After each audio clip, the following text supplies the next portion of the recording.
Alright guys, I had a request for some transverse abdominis videos. So when I kind of go through that muscle right now, so I'm just going to lie in the hook line position. You want to get your pelvis in the most relaxed position that you want. Now this is the transverse abdominis. We're not trying to activate the rectus abdominis. Rectus is going to be, imagine the line of pull being grabbed here and pulling up on my pubis to do a posterior pelvic tilt. That's not what we want to have done here. We want to take that rectus out of the equation as much as we can and just focus on that transverse abdominis. So what I like to do is first have the patient maybe put their hands behind their ribs, and I will put my hand behind their ribs, and I say, okay, what I want you to do is either say draw in, so tighten that tummy and draw in, and you could tell them that might not work, so then you can also tell them push your umbilicus into the bed and or into your spine, so then that might be another way you can do it. And again, another way you can do it is just flatten your ribs against the bed, and I might just put my hands right there so I directly know right where I want them to contract. So you can have them do that, and it's not a major like forceful contraction, not a maximum contraction you want them to do. It's just a nice, slow, easy, controlled motion. There's not a whole lot of motion that's going to be happening. So what I like to do first is teach them how to do that muscle contraction first. And it doesn't matter how long it takes. The important thing is quality over quantity. So make sure they get it right. I've taken 15, 20 minutes for certain patients to get this muscle done correctly. And it doesn't matter. Just do what it takes to get them to do it right. Okay, so first thing you want to do is get them to contract that muscle. And then I like to make sure they know how to breathe while controlling it so you prevent against Valsalva. So I'm going to go ahead and contract that muscle. And you're not going to want any rotation happening at the pelvis. Make all that transverse abdominis do the work. So tighten that tummy, draw in, and now you have it. Okay? So now let's pretend that I went ahead and did for like a minute or so breathing. So always control the motion. Always control, nice and slow. So control that, draw in. I want you to march with one foot, other foot down, right foot up, right foot down. So you can do this for whatever you determine for your reps and sets. Okay. So another one you could do is complete upper extremity motion as well. So contract that core. So contract it, and now you can do reciprocal arm flexion. Now if they happen to have some type of compressive injury into the shoulder joint, the glenohumeral joint, don't go above 90 degrees. You're just going to be setting them up for potential impingement situation. So if you have to, stop them at 90. That's fine. So I was doing opposite arm and leg, or excuse me, opposite arms. So now what I want to do is I can do both arms at the same time. So contract that core, and now you can lift both arms at the same time. Really making that a really long lever arm for that transverse abdominis. And again, you want to make sure they are talking the entire time. You don't want Valsalva. Okay. So now this is going to be a lot more challenging. I want you to tighten that core. There it is. You're going to do lift the left leg, hold that. Now here's the difficult part, is the transition between left to right. So you want to make sure they maintain that core contraction. Now, they're going to want to try to rotate. Don't allow that rotation to happen. Just cue them for that. So here comes the right leg. Here it is. And then slowly put the left leg down, and then slowly put the right leg down. And then you can relax your core. So contract that core, left leg, right leg, left leg, right leg. All right? Then you can also, so you have your predetermined amount of sets and reps you want to do with one leg. Then you want to do the same thing starting with the right. So then your body can work both sides equally.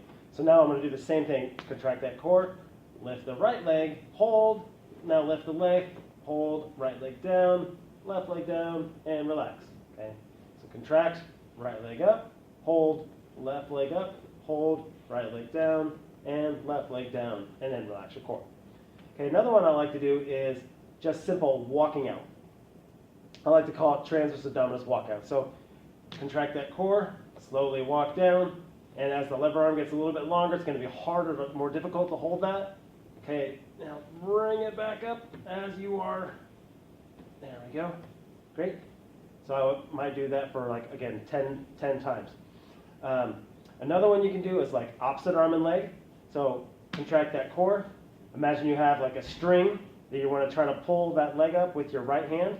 So contract that core, lift it up like that, put it down. Up like that, put it down. Do the same thing with the opposite leg. And now what you can do is contract that core, do both at the same time. Little marionette strings, okay?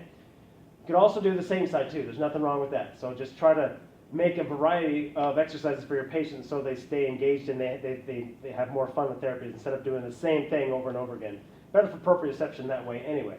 Contract that core, marionette strings this way, okay? All right.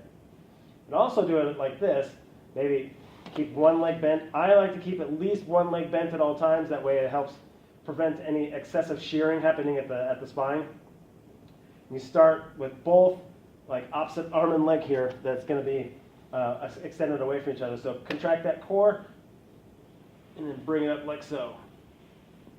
And here's the difficult part is when you are going back like eccentrically is going to be like the most difficult part of this exercise. Contract the core and then you're going to bring it up and bring them both down. Okay? Again, I just do the same thing on the other side. Now another thing you can do is like almost like a Pilates movement.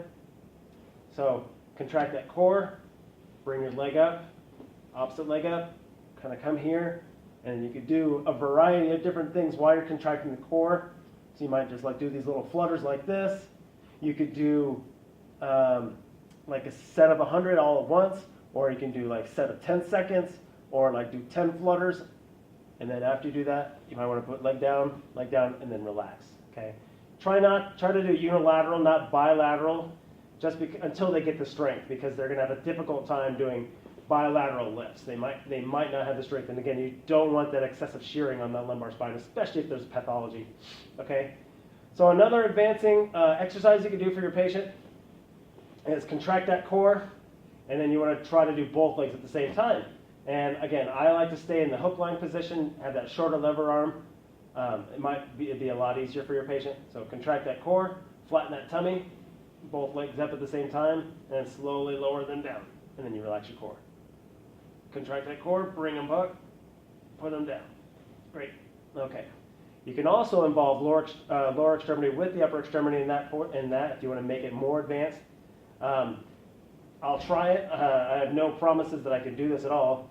So flatten that tummy, bring both legs up, nice and slow, let them both down. There we go.